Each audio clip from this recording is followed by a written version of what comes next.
Esta sequência audiovisual faz parte do conjunto de módulos sobre avaliação. Esta apresentação intitula-se Princípios Gerais de Construção de Testes. Esperamos que ao final desta apresentação e realizadas as atividades sugeridas, você seja capaz de discriminar as fases de construção de testes, enumerar as etapas de planejamento de testes, identificar a importância da tabela de especificação, identificar os princípios gerais de construção de testes. Se respondido o teste de 20 questões, você obtiver no mínimo 80% de acertos, você terá alcançado o resultado satisfatório.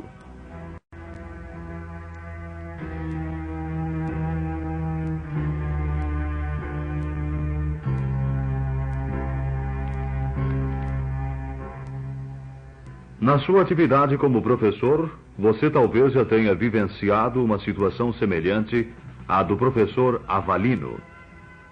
Ele preocupava-se tanto com os procedimentos minuciosos para construir tipos específicos de perguntas, que frequentemente perdia de vista a finalidade primordial, que é a de elaborar um instrumento válido para avaliar o aproveitamento dos alunos.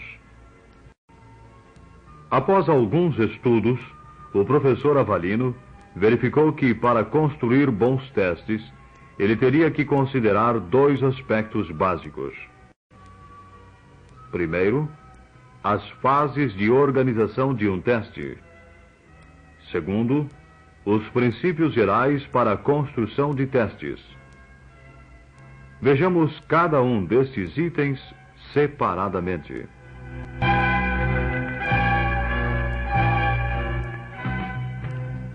Fases de organização de um teste.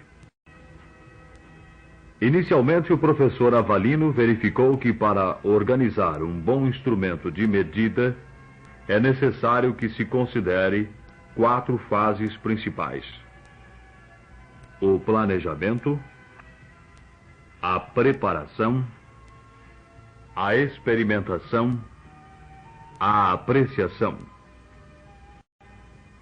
A primeira fase da organização de um teste é, portanto, o planejamento. O planejamento de um teste não estabelece apenas como medir, mas principalmente o que medir. O planejamento assegura ao professor a inclusão no teste de todos os aspectos que darão uma imagem real do que ocorreu no processo ensino-aprendizagem. No planejamento de um teste, são desenvolvidas 3 etapas fundamentais.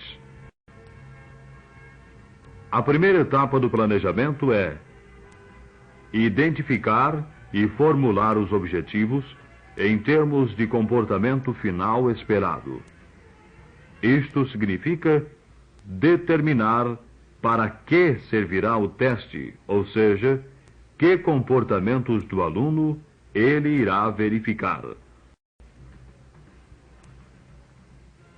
A segunda etapa é selecionar a área de conteúdo, através da qual verificar-se-á o alcance dos objetivos. Isto quer dizer, escolher quais os assuntos da matéria que estarão presentes no teste. E a terceira etapa consiste em elaborar uma tabela de especificação com a finalidade de relacionar os produtos de aprendizagem que se deseja obter com o conteúdo desenvolvido. Em outras palavras, a tabela de especificação é uma tabela de entrada dupla, que relaciona os objetivos de ensino ao conteúdo da disciplina ou curso. Vamos tomar como exemplo a tabela de especificação que o professor Avalino elaborou para o seu teste. Esta tabela de especificação possibilita que o professor Avalino classifique cada item do seu teste em termos de objetivos e de conteúdo. Observe que os números na coluna de total na linha vertical, de cor preta, indicam quantas questões serão elaboradas sobre cada área de conteúdo, ou seja, indicam a ênfase relativa a ser dada a cada assunto.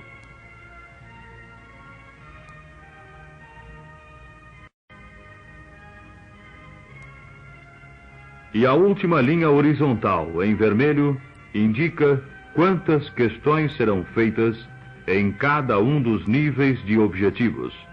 Indica, portanto, a ênfase a ser dada em cada processo ou nível mental.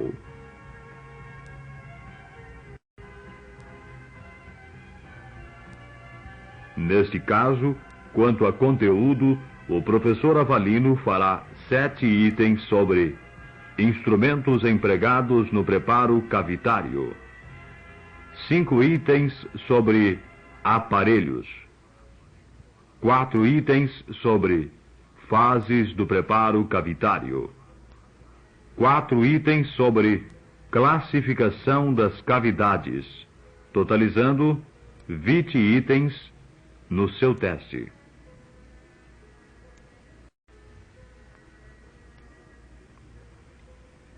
Vemos que neste teste, 9 itens estão no nível de conhecimento, 7 no nível de compreensão e 4 no nível de aplicação.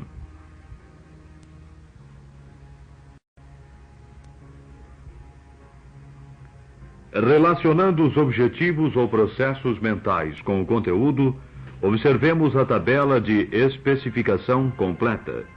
O primeiro, segundo e terceiro itens se referem a instrumentos, e o processo mental solicitado é o do conhecimento. O quarto, quinto e sexto itens também se referem a instrumentos, e o processo mental é o da compreensão. O sétimo item ainda é sobre instrumentos, e o processo mental é o da aplicação. O oitavo e nono itens do teste se referem a aparelhos e estão a nível de conhecimento. E assim por diante nos demais itens.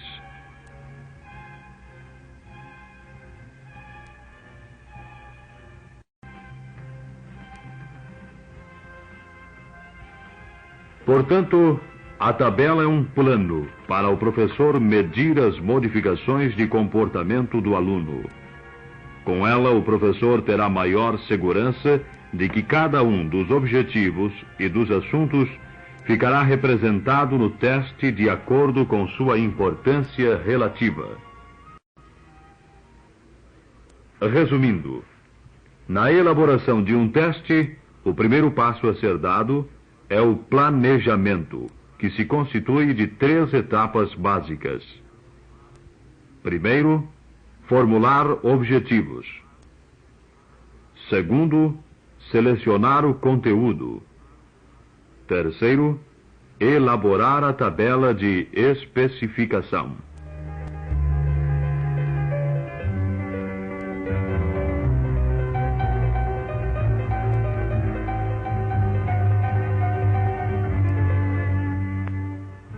A segunda fase da elaboração de um teste é a preparação, momento em que o professor constrói o teste. Na preparação, o professor organiza os itens, prepara as instruções, a tabela de respostas e sua valorização.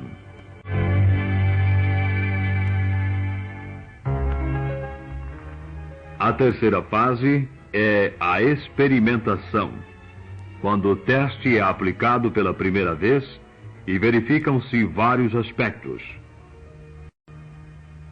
Nesta terceira fase, testam-se os itens quanto ao seu índice de dificuldade, verifica-se se eles realmente medem o que se propõe a medir e faz-se uma previsão do tempo necessário para responder cada questão do teste.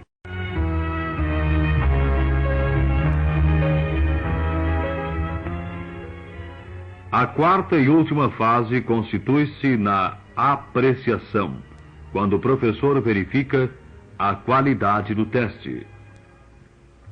A apreciação ocorre após a correção do teste, quando o professor interpreta os resultados de acordo com a qualidade do teste em si e a qualidade das respostas dadas.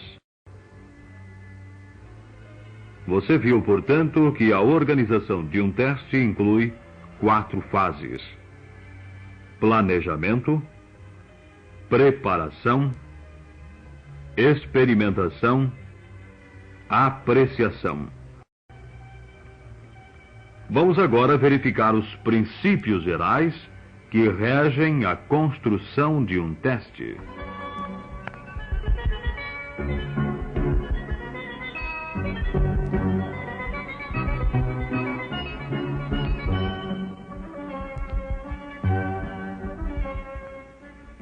O primeiro princípio diz respeito ao que vimos até agora: o planejamento, ou seja, o teste deve ser planejado com antecedência.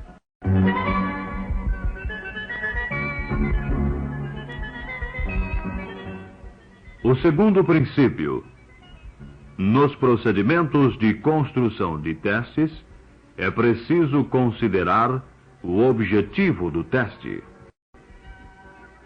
Certamente você se lembra que no módulo Considerações Gerais sobre a Avaliação, você estudou 3 tipos diferentes de avaliação: diagnóstica, formativa e somativa.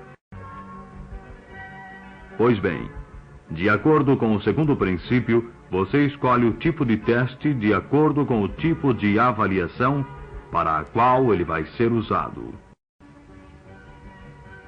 Por exemplo, se o objetivo do professor é fazer uma avaliação diagnóstica, o seu teste deve se restringir a uma área limitada de conhecimentos ou de habilidades, uma vez que a avaliação diagnóstica visa determinar os pré-requisitos do aluno ao iniciar um novo curso. Mas, se o professor pretende realizar uma avaliação formativa, ele fará então um teste de aproveitamento geral, ou seja, uma amostra representativa dos objetivos e conteúdos do curso. O nível de dificuldade do teste deve ser suficiente para possibilitar uma discriminação dos alunos, já que o professor está interessado em verificar o progresso de cada estudante em relação aos objetivos de ensino. Caso o objetivo do professor seja realizar uma avaliação somativa, seu teste deverá verificar os conhecimentos e habilidades dos estudantes considerados necessários para a próxima etapa de aprendizagem. Poderá, portanto, apresentar um nível relativamente baixo de dificuldade, uma vez que esta avaliação é realizada ao final de uma unidade ou disciplina para classificar os estudantes. Portanto, ao construirmos um teste, é preciso levar em conta para que servirá o teste, pois diferentes tipos de avaliação requerem diferentes tipos de teste. Vejamos agora o terceiro princípio de construção de teste.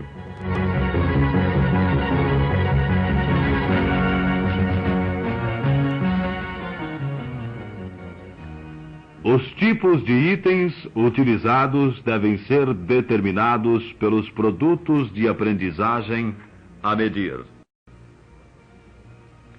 O professor precisa verificar com certeza se as perguntas ou questões do seu teste medem os comportamentos que ele pretende que seus alunos demonstrem como produtos de aprendizagem. Por exemplo, se o professor espera que, como produto final de aprendizagem, o aluno seja capaz de citar os instrumentos empregados no preparo cavitário, ele poderá, no seu teste, pedir que o aluno liste os instrumentos. Entretanto, se o produto esperado é que o aluno execute uma cavidade classe 2, provavelmente uma questão escrita sobre este assunto não será uma boa forma de medir a aprendizagem. Um tipo de item, ou mesmo um instrumento de medida, pode ser eficiente para medir alguns produtos de aprendizagem e, entretanto, não ser apropriado para medir outros. Passemos ao quarto princípio.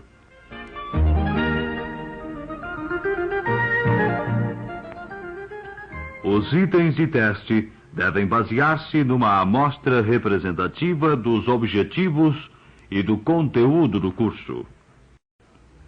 Aqui devemos considerar tanto a construção de uma tabela de especificação, que dará maior segurança de que o teste irá medir de maneira equilibrada o comportamento do aluno, quanto o número de itens, pois quanto maior for o número de itens, mais adequada será a amostra e mais fidedignos os resultados. Vamos seguir para o quinto princípio.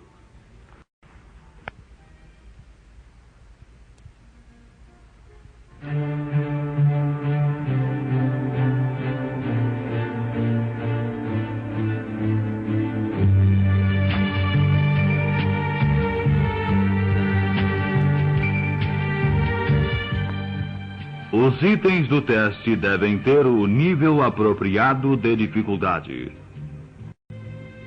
De modo geral, perguntas extremamente fáceis, que praticamente todos acertam, ou tão difíceis que quase ninguém responda, não têm poder discriminativo, pois nada dizem ao professor sobre as diferenças individuais de seus alunos.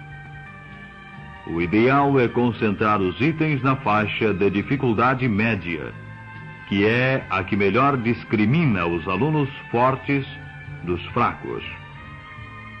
Vejamos agora o sexto princípio.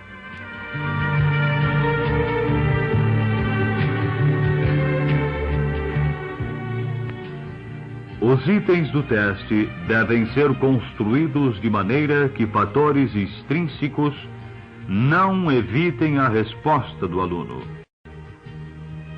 Frases excessivamente complexas, vocabulário demasiadamente difícil ou uma indicação muito vaga quanto ao tipo de resposta que se solicita são fatores extrínsecos ao propósito do teste que prejudicam a resposta do aluno e muitas vezes evitam que ele demonstre o seu verdadeiro grau de aproveitamento.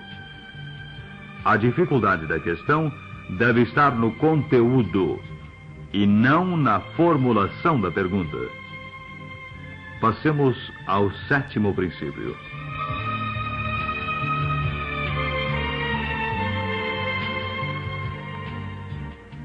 Os itens do teste devem ser construídos de maneira que o aluno somente chegará à resposta correta quando alcançar o objetivo proposto. O professor deve elaborar o teste de tal forma que elimine aqueles fatores que possibilitam ao aluno dar uma resposta correta, ainda que não saiba o assunto. Alguns indícios ou pistas da resposta certa são tão sutis que, inadvertidamente, se filtram nos itens do teste durante sua construção. Como, por exemplo, este.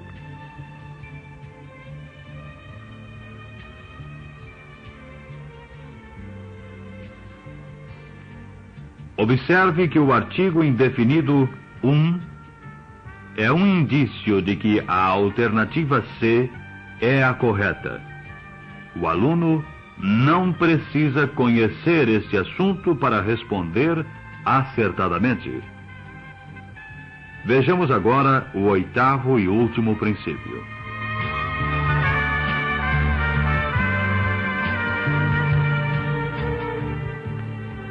O teste deve ser construído de maneira que contribua com melhores procedimentos de ensino-aprendizagem. De fato, o teste faz parte do processo de ensino-aprendizagem e seu objetivo principal deve ser melhorar a aprendizagem dos alunos. Um teste bem construído provoca uma revisão de procedimentos de ensino e o abandono daqueles que apenas levam à memorização.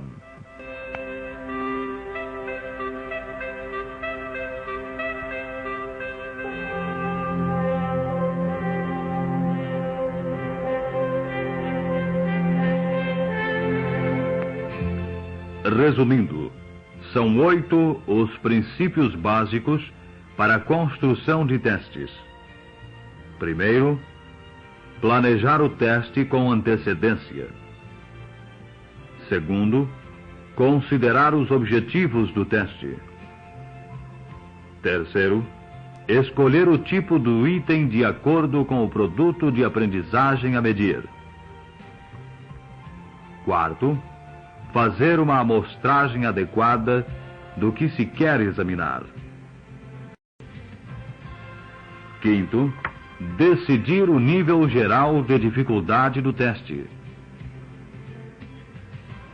Sexto, evitar que fatores extrínsecos influenciem o desempenho do aluno. Sétimo, evitar indícios que levem o aluno deficiente à resposta correta. Oitavo, construir o teste de maneira a melhorar a aprendizagem dos alunos. Portanto, neste programa, você acompanhou as fases de organização de um teste e verificou quais os princípios gerais para construí-los. Não esqueça destas ideias ao elaborar o seu próximo teste.